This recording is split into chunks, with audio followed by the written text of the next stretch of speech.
Très chers amis, soyez les bienvenus dans cette émission. Et une fois de plus, nous sommes ici pour vous apporter un message de vie et vous montrer qu'il y a toujours une solution, quelles que soient les luttes que nous traversons. Vous voyez que notre message est toujours le même. Notre objectif n'a pas changé. Il est de vous conduire à une nouvelle vie, à une vie comme vous désirez véritablement. Parce que beaucoup de personnes ont perdu totalement confiance. Beaucoup de personnes, dues aux difficultés qu'elles traversent dans leur vie, elles ont perdu confiance, confiance en la vie, confiance en elles-mêmes, confiance dans leur entourage. Enfin, lorsqu'une personne perd confiance, ça devient extrêmement difficile. Tout à l'heure, tout au long de l'émission, nous en parlerons plus. Je vous invite, comme moi, à préparer votre verre d'eau. Et tout à l'heure, en fin d'émission, comme c'est l'habitude, nous allons prier en votre faveur et nous allons bénir aussi cette eau pour qu'en la buvant, vous soyez bénis par la foi. Je vous invite à prendre contact en ce moment avec votre entourage, des personnes de la famille, amis, des connaissances, des personnes qui peut-être en ce moment traversent des moments extrêmement difficiles pour lesquels ils ne trouvent pas de solution. Invitez ces personnes à participer, à assister à cette émission. Et j'ai la certitude que celle qui a soif de réponses, qui a soif d'une direction pour sa vie, ne sera pas déçu lorsque cette émission se terminera. Parce que nous considérons que cette émission est une porte ouverte pour celui qui veut une solution pour sa vie, pour celui qui est à la recherche d'un changement véritable. Je m'appelle Eleusa. Depuis mon enfance, j'ai vécu une enfance beaucoup de souffrance. Mes parents ils sont séparés, j'avais 6 ans de l'âge. Et ma maman elle a eu plusieurs copains, ça veut dire mari. Mais j'avais peur de tout parce qu'un de ses copains a violé ma soeur. Et après qu'elle a violé ma soeur, je ne voulais plus rester avec ma maman. J'allais habiter avec mon papa. Mais depuis 6 ans, pour un enfant, ma maman elle me manquait beaucoup. Donc c'est pour ça aussi que j'avais une grande tristesse à cause de ça. Parce que je ne pouvais pas habiter avec elle, parce que j'avais peur. Donc, après tout ça, j'étais un enfant, une fille triste, angoissée et fermée. Et j'ai connu un garçon, j'avais 13 ans, et je me mariais, j'avais 14 ans. J'ai marié avec lui. Au début, c'était tout bien, il était un garçon normal. Mais avec le temps, il a commencé à devenir méchant. Mais tellement méchant que je ne le reconnais pas. Il a commencé à utiliser la drogue, des fortes drogues aussi. Il a commencé à m'influencer à utiliser la drogue aussi. Donc, pour ça, j'étais viciée dans la drogue, dans l'alcool. Il a commencé aussi à avoir des fantasies. Il simplement voulait et il me partageait avec ses amis. Donc je ne pouvais pas dire non, parce qu'il me menaçait et tout. Alors là, c'était une souffrance totale. Combien plus il faisait ça avec moi, plus j'avais la haine contre lui, plus je me droguais. Plus je buvais d'alcool pour oublier. Mais la haine contre lui, envie de suicide et aussi l'envie de le tuer. Une fois, j'ai essayé de le tuer, mais j'ai réfléchi beaucoup, j'ai pensé à mes enfants et j'ai arrêté. C'était comme ça que j'arrivais à l'Église universelle. Et après que j'arrivais à l'Église universelle, comme je n'avais pas force et ni courage de le quitter. Parce qu'elle me menaçait, elle disait si tu me quittes, je vais te tuer, je tue les enfants. Alors je n'avais pas d'espérance en moi-même. Je ne savais pas comment m'en sortir de cette situation. Et après que j'arrivais à l'Église universelle, j'ai commencé à utiliser la foi. Et j'ai commencé à faire des chaînes de prière.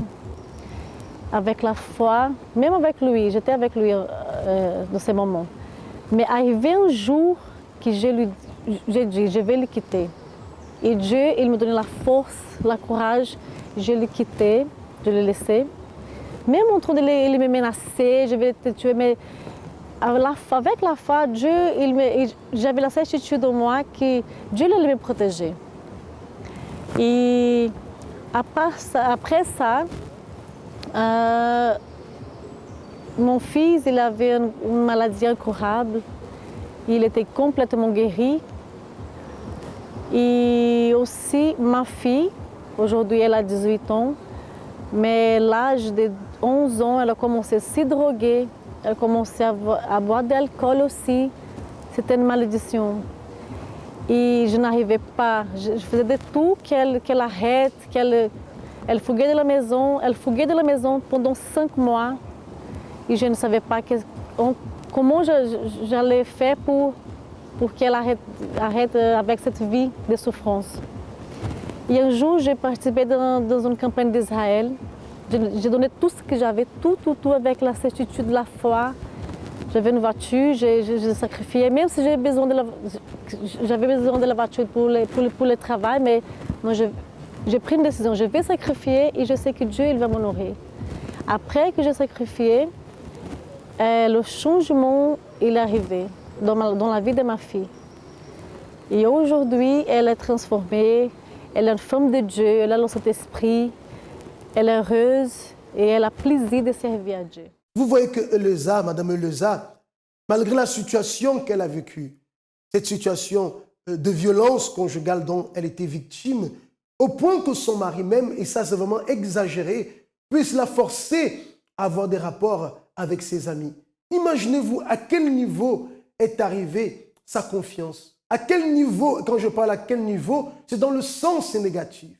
Certainement, elle a perdu toute confiance. Parce qu'une personne qui vit de telles choses, nous avons d'ailleurs l'exemple dans de nombreux témoignages que nous avons ici au centre d'accueil, des personnes qui ont été victimes d'abus sexuels, qui grandissent avec un manque de confiance totale. Et ce manque de confiance ne fait qu'apporter des choses négatives. Elle ne croit pas en elle, elle ne croit pas qu'elle est capable, elle ne croit pas qu'elle est bonne pour les autres. Vous voyez que malgré cette situation, elle n'avait pas la force de quitter son mari. Parce que naturellement, une femme qui subit des violences conjugales, qui subit ce qu'elle a subi, cette humiliation qu'elle a subie, naturellement, elle devrait partir parce qu'elle connaît sa valeur. Mais dans son cas, vous voyez qu'elle n'arrive même pas à trouver la force de partir. Pourquoi? Parce qu'elle manquait confiance. Elle se disait, mais si je le quitte, que vais-je devenir?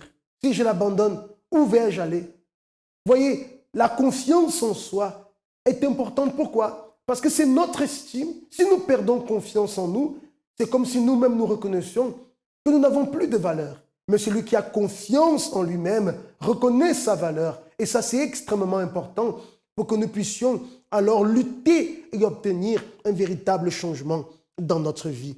Continuons sur le même thème. Je vous laisse découvrir en ce moment l'histoire de Théodore. Avant d'arriver au centre d'accueil, j'étais quelqu'un d'orgueilleux, narcissique.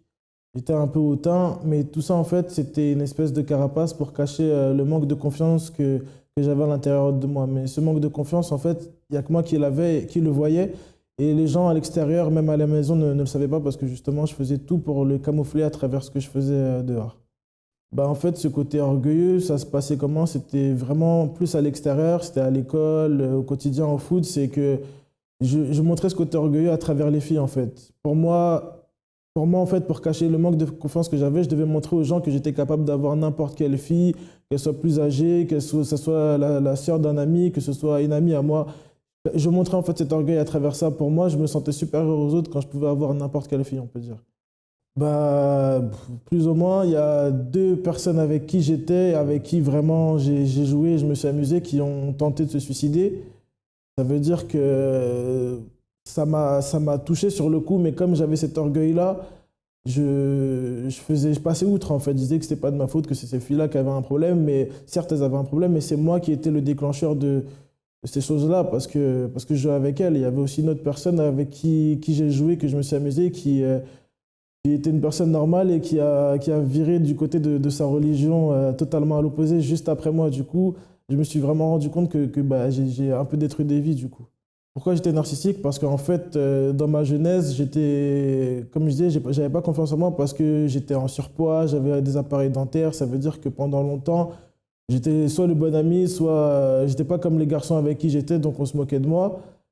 Et il est arrivé un moment où je voulais plus être comme ça. Ça veut dire que j'ai commencé à faire du sport. Et quand j'ai vu que j'avais changé, bah ça a gonflé mon ego. Et là, j'ai commencé à me sentir supérieur, en fait, à vraiment travailler mon image pour que les gens voient à travers moi que je suis plus la personne d'avant, que voilà, j'étais quelqu'un de différent. Et dans ma tête, c'était vraiment, vraiment un film. Je m'habillais pour plaire aux gens de dehors, je m'habillais pour être supérieur aux autres.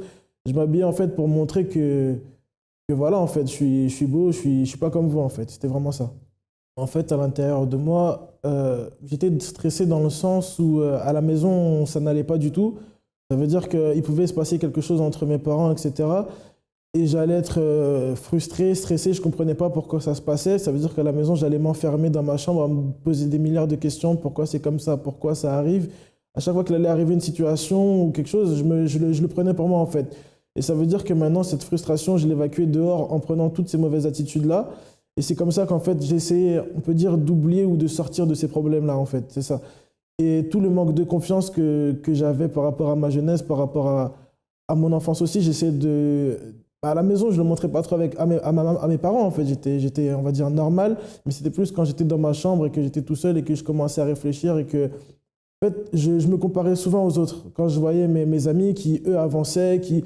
Eux avaient n'importe quelle fille, moi je me disais, mais en fait, t'es inférieur, en plus de ça, à la maison, ça va pas, t'es capable de rien, en fait. T'es juste, oui, t'es bon à l'école, mais voilà, quoi, t'es l'intello de la classe et ça s'arrête là, et c'est tout, en fait. Le moment où j'ai toussé le fond avant de venir au centre d'accueil, je pense que c'est un moment donné où j'étais en vacances, parce qu'à la base, j'étais dehors, je faisais des bêtises, mais j'étais conscient que je ne devais pas boire, que je ne devais pas fumer ou ces choses-là. Mais il y a un moment où je me suis retrouvé en vacances et j'ai commencé à faire pire que ce que je faisais habituellement.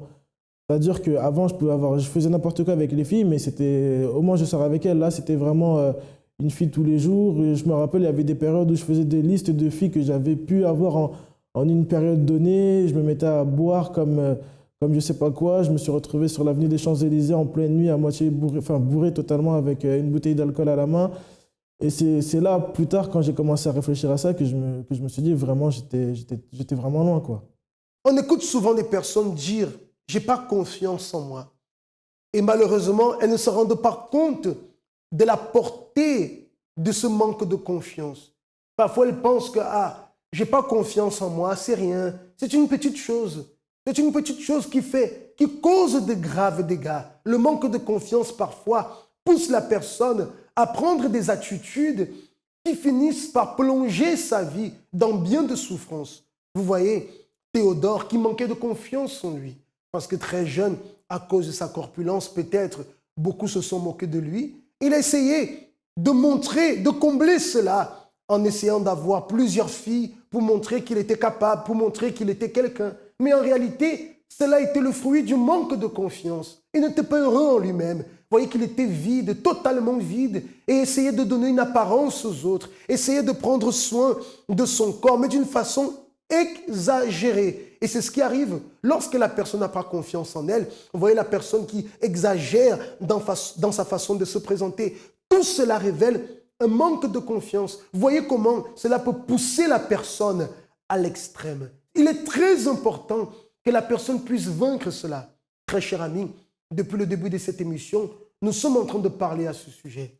Et peut-être vous vous sentez concerné. Peut-être en ce moment, vous vous dites, ça c'est mon cas, ça c'est moi. Sachez que cela peut changer. Cette situation peut changer. Tout à l'heure, en fin d'émission, nous allons prier en votre faveur pour qu'à partir d'aujourd'hui, vous puissiez retrouver cette confiance en vous. Continuons à voir l'histoire de Théodore. En fait, je suis arrivé au travers de ma mère qui m'a invité et je ne suis pas venu facilement parce qu'elle a beaucoup lutté pour me faire arriver au centre d'accueil, justement.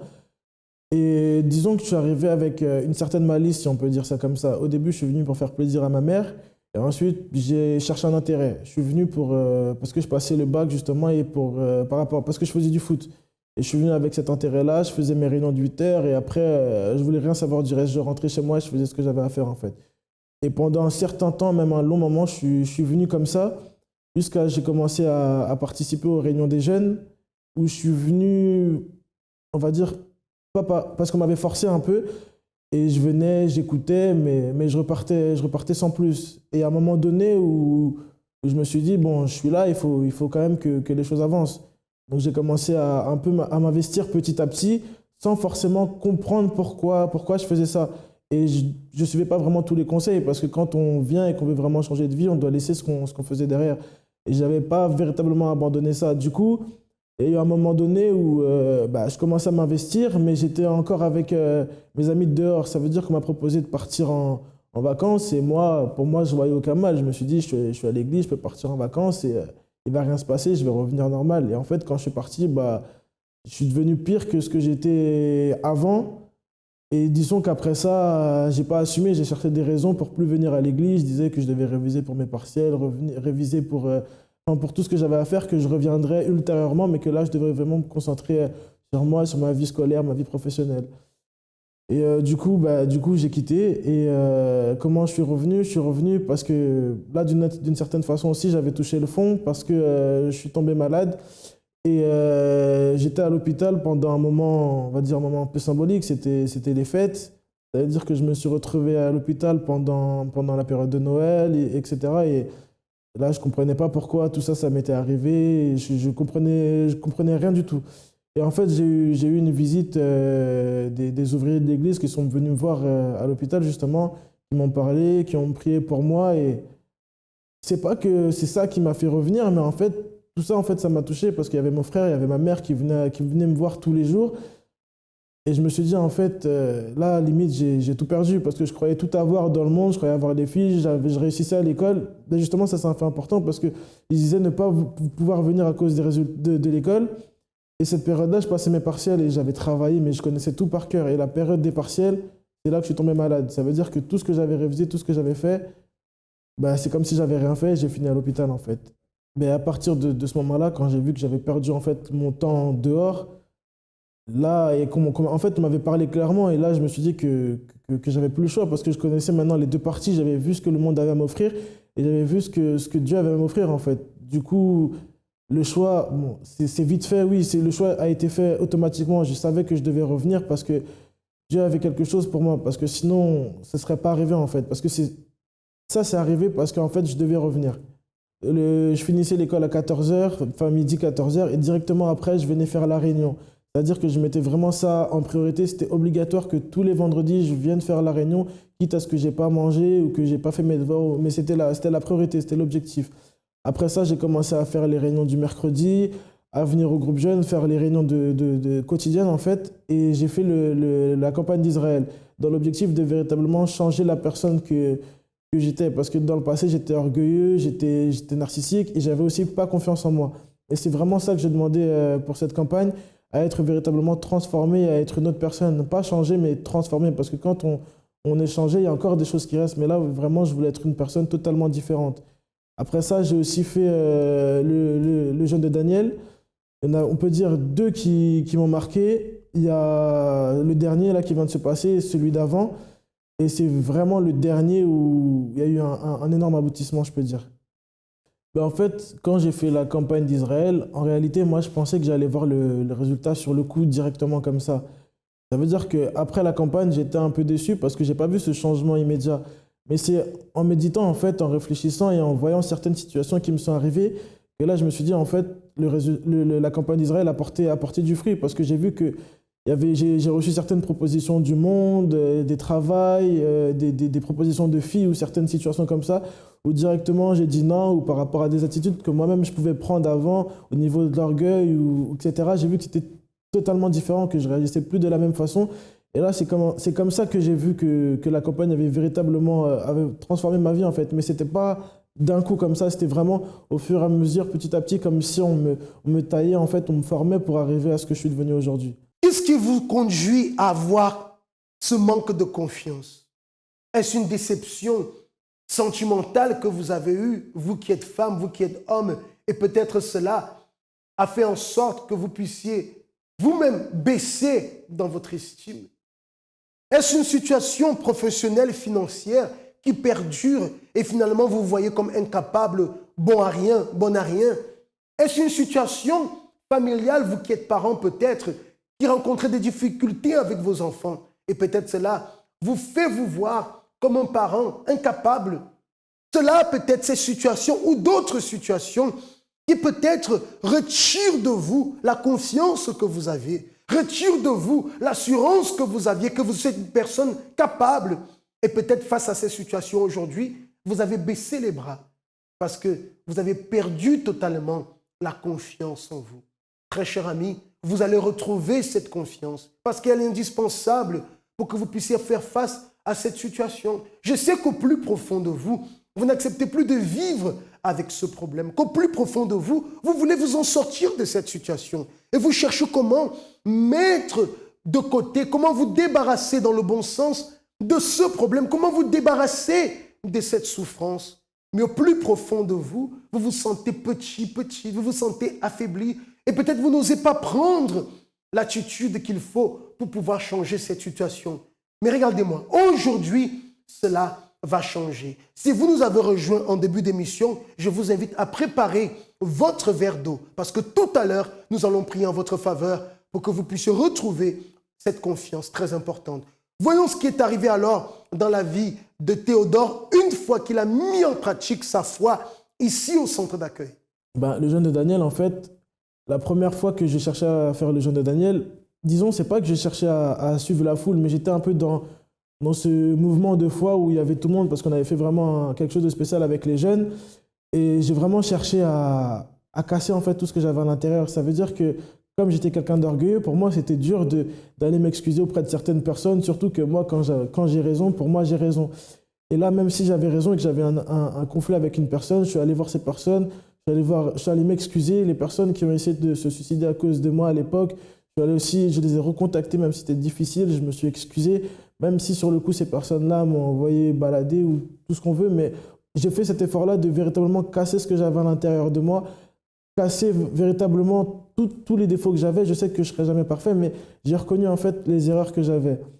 Mais disons qu'à la fin de ce jeûne, ce n'est pas que j'étais dans une émotion, mais j'avais quelque chose que je n'avais pas auparavant. Je pensais être baptisé sur le coup, mais je ne l'étais pas encore, parce qu'en fait, j'étais peut-être un peu trop pressé, or que Dieu avait un plan défini pour moi. Ça veut dire que là, j'ai attendu le dernier jeûne pour voir véritablement tout ce que vraiment je devais enlever. Parce que des fois, on pense qu'on est transformé, changé, mais on oublie qu'il y a des détails, des choses infimes qu'on doit vraiment retirer de notre vie pour véritablement être ce que Dieu veut qu'on soit. Et là, c'est dans ce dernier jeûne que j'ai compris en fait que je ne devais pas dépendre des gens, je ne devais pas dépendre de l'homme, que je devais véritablement dépendre de Dieu et que en fait, ce jeûne, c'était individuel, c'était pour moi. Et là vraiment, j'ai cherché, j'ai lutté, j'ai bataillé et vraiment... Pendant ce jeûne, c'était difficile parce que je me suis dit que je cherchais, mais je ne trouvais pas, je ressentais rien, je sortais frustré en fait. À chaque fois, tous les jours, je sortais frustré et je me disais que je ne peux pas sortir de ce jeûne, je ne peux pas être baptisé le dernier jour en fait, parce que c'est comme si je me disais que ça allait être une émotion ou c'est parce que c'est le dernier jour en fait que ces choses-là arrivent.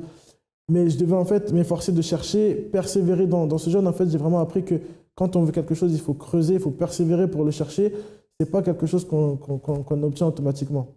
Aujourd'hui, qui je suis une personne totalement différente en fait. Je n'ai pas besoin de me cacher, de vivre d'apparence quand ça ne va pas. Je suis moi, je suis bien, je n'ai pas de manque de confiance, je suis quelqu'un de totalement différent en fait. Non, l'alcool, les filles, toutes ces histoires-là, c'est totalement derrière moi. Les choses que je faisais dans le monde, les soirées, l'orgueil, toutes les vanités, le fait de m'habiller pour les gens, tout ça, c'est totalement fini. Maintenant, tout ce que je fais, je le fais pour moi et je le fais pour Dieu. Et c'est ce qui compte, en fait. Le centre d'accueil, pour moi, c'est une porte de sortie, en fait. C'est une échappatoire. Parce que là où j'étais, en fait, j'étais entre quatre murs, j'étais, comme on l'a dit tout à l'heure, au fond du gouffre, j'étais totalement perdu. Et le centre d'accueil, pour moi, c'était une main tendue, ça m'a relevé en fait, ça m'a donné une nouvelle vie. Vous voyez que lorsque la personne sort de cette situation, comme c'est le cas de Théodore, lorsque la personne retrouve en elle confiance, vous voyez qu'elle n'a plus besoin de ces choses d'apparence qui lui donnaient un semblant d'avoir confiance en elle. Vous voyez que Théodore a totalement été libéré, de l'intérieur, au point qu'il a retrouvé cette confiance naturelle en lui. Aujourd'hui, plus besoin d'alcool, plus besoin d'avoir 1000 conquêtes de filles pour penser qu'il est quelque chose. Il n'a pas besoin de cela. Il reconnaît sa valeur telle qu'il est. Et ça, c'est très important. Mais comment est-ce qu'il a retrouvé cette confiance? Comment est-ce qu'il a pu croire qu'il était capable?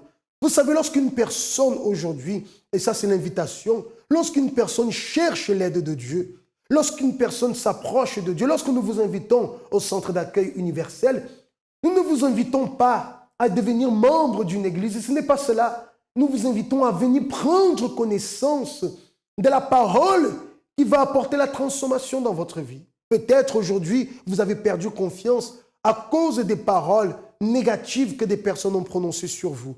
Lorsque Dieu nous parle et que nous entendons sa voix, que nous obéissons à sa direction, mes amis, il est impossible. Il nous donne une telle assurance que nous sommes capables, une telle assurance que les choses vont changer, que nous avons confiance dans ce que nous faisons. Et bien sûr, lorsque nous voyons le résultat, cette confiance demeure, elle reste en nous. Voilà pourquoi je dis que, très cher ami, vous pouvez retrouver cette confiance si vous prenez la décision aujourd'hui de chercher cette aide, si vous prenez la décision de vous approcher avec sincérité de Dieu, beaucoup de choses vont changer. Prenez votre verre d'eau en ce moment, nous allons faire notre prière en votre faveur. Seigneur notre Dieu et notre Père, au nom de Jésus-Christ, je prie pour toutes ces personnes qui sont avec nous en ce moment. Et peut-être, mon Dieu, comme nous avons parlé aujourd'hui, beaucoup qui ont perdu totalement confiance, mon Seigneur, à cause peut-être du mépris des autres, à cause des situations dans leur vie qui durent depuis longtemps, Seigneur. Elles ont déjà fait tellement d'efforts et jusqu'à aujourd'hui, rien ne se produit. Seigneur, visite cette personne qui accepte cette prière et que l'eau qu'elle tient dans ce verre, mon Seigneur, soit consacrée. Et lorsqu'elle boira, mon Dieu, qu'elle puisse trouver la force à l'intérieur d'elle, que ce manque de confiance, le doute, toutes les choses négatives qui dominaient son intérieur soient totalement enlevées et qu'elle soit libre. Au nom de Jésus-Christ. Amen. Buvez de cette eau en ce moment et soyez libres dans votre intérieur. Au nom de Jésus, que vous puissiez retrouver cette confiance.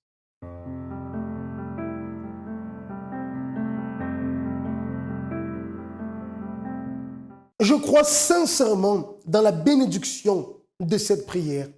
Mais j'aimerais vous inviter à poursuivre ce que nous avons commencé aujourd'hui et être là demain avec nous dans l'un de nos centres d'accueil. Je vous invite d'ailleurs à venir demain. Vous allez préparer une petite bouteille d'eau. Une petite bouteille d'eau de 50 centilitres. Et demain, dimanche, lorsque vous allez arriver au centre d'accueil, nous allons vous expliquer, nous allons bénir cette eau. Nous allons vous expliquer comment l'utiliser pour votre bénédiction. Bibliquement, nous allons vous montrer pourquoi nous sommes en train de faire cela. J'ai la certitude, très cher ami, que Dieu désire faire des grandes choses dans votre vie. Mais il a besoin de votre décision. Alors demain, nous vous attendons. Entre-temps, si vous avez besoin de notre aide, vous avez besoin d'entrer en contact avec nous, vous avez le numéro de téléphone qui s'affiche en ce moment sur le bas de votre écran. Vous pouvez nous appeler et avec plaisir, nous serons à votre disposition pour vous aider. Que Dieu vous bénisse. Je vous souhaite de passer de très bons moments et je vous dis à très bientôt.